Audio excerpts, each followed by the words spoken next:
اس فانی دنیا میں زندگی کی چند ساعتیں عیش کی گھنی چھاؤں میں بڑے سکون سے گزرتی ہیں اور کچھ گھڑیاں رنج کی جھلساتی ہوئی دھوپ میں کٹ جاتی ہیں۔ زندگی کے آنگن میں کبھی مسرتیں ڈیرے ڈال کر لمحات کو خوشگوار بنا دیتی ہیں تو کبھی خوشیاں رنج و غم کی لپیٹ میں آ کر تنکا تنکا ہو جاتی ہیں۔ رنج و غم سے زندگی کی ہچکولے کھاتی ہوئی کشتی اپنے دامن میں زمانے کی تلخیاں لیے آخر موت کے کنارے جا پہنچتی ہے۔ یہ سفر حیات اتنا کٹھن کیوں ہے؟ مصیبتیں کیوں انسان کو گھیر لیتی ہیں؟ خدا تو اپنے بندے سے 70 ماؤں سے بڑھ کر پیار کرتا ہے، پھر انہیں آزمائش کی چکی میں کیوں پیستا ہے؟ انسان کو پیش آنے والی پریشانیوں اور مصیبتوں کا فلسفہ کیا ہے؟ قرآن و سنت کی روشنی میں جانیں گے کہ وہ کون سے اسباب اور وجوہات ہیں جن کی وجہ سے یہ بلائیں اترتی ہیں۔ پہلی وجہ مومن بندے کی آزمائش ہوتی ہے۔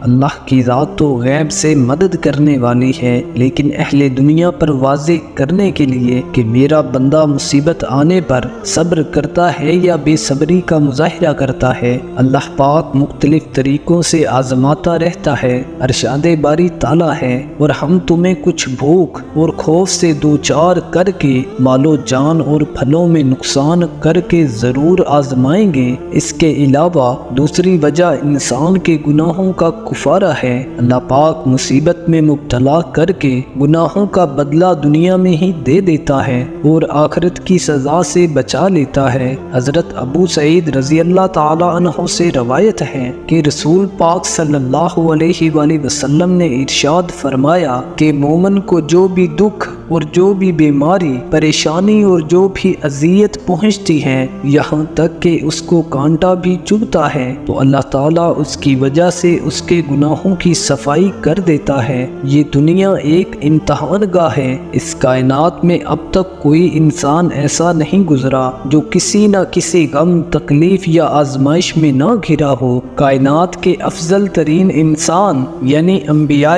کرام بھی غموں کے روبرو ہوئے ہیں۔ غم دراصل انسان کی آزمائش ہے، اس کے ایمان کا امتحان ہے کہ وہ کٹھن وقت میں کس رویے کا مظاہرہ کرتا ہے۔ غمگین ہو کر ناشکری اور بے صبری دکھاتا ہے یا تکلیف کو صبر اور حوصلے کے ساتھ برداشت کر کے اللہ کی خوشنودی کا مستحق ٹھہرتا ہے۔ دکھ، تکلیف اور غم کا تعلق انسانی جذبات سے ہے۔ آپ اس وقت غمگین اور افسردہ ہو جاتے ہیں جب آپ کی زندگی میں کچھ غیر متوقع ہو جاتا ہے۔ آپ کا کوئی پیارا ایک دم آپ سے جدا ہو جاتا ہے۔ جدائی کے اس جان لیوا غم سے نکلنے کے لیے بہت ہمت، بہادری اور مضبوط ایمان کی ضرورت ہوتی ہے۔ جو بھی آپ کو تکلیف پہنچے، بیماری لاحق ہو، کوئی عزیز رخصت ہو جائے، مالی نقصان ہو جائے، تو سمجھ لیں کہ اللہ نے یہی مقدر میں لکھا تھا، کیونکہ اختیار سارا اللہ کا ہے۔ ہاں، صبر کرنے پر اجر ملے گا۔ تقدیر پر جب تک ایمان نہیں ہوگا، آپ کے اعصاب کو سکون نہیں ملے گا، نفسیاتی الجھن نہ جائے گی اور نہ دل کے وسوسے دور ہوں گی۔ رنج و الم اور دکھ، تکلیف ہمیشہ بری نہیں ہوتی، بلکہ یہ انسان کو زندگی کے بہت سے اندیکھے اسباق پڑھا جاتی ہے۔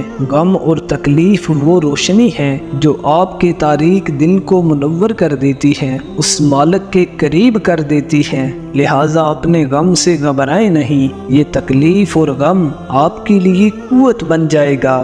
غم دل کو نرمی اور روح کو تڑپ دیتا ہے، اور یہ دونوں کیفیات ہی انسان کو کامیابی کی معراج تک پہنچاتی ہیں۔ غم اور خوشی انسانی زندگی کا حصہ ہیں، اور ہماری آزمائش کے لیے ہمیں ان سے گزارا جاتا ہے کہ معلوم ہو سکے ان دو مختلف کیفیات میں ہمارا طرز عمل کیا رہتا ہے۔ کسی دانا کا قول ہے، بیدار کر دینے والا غم غافل کر دینے والی خوشی سے بہتر ہے۔ بیداری سے مراد روح کی بیداری ہے اور غفلت سے مراد دل کا اندھیرا ہے۔ روح کی بیداری دانائی اور بینائی ہے، اور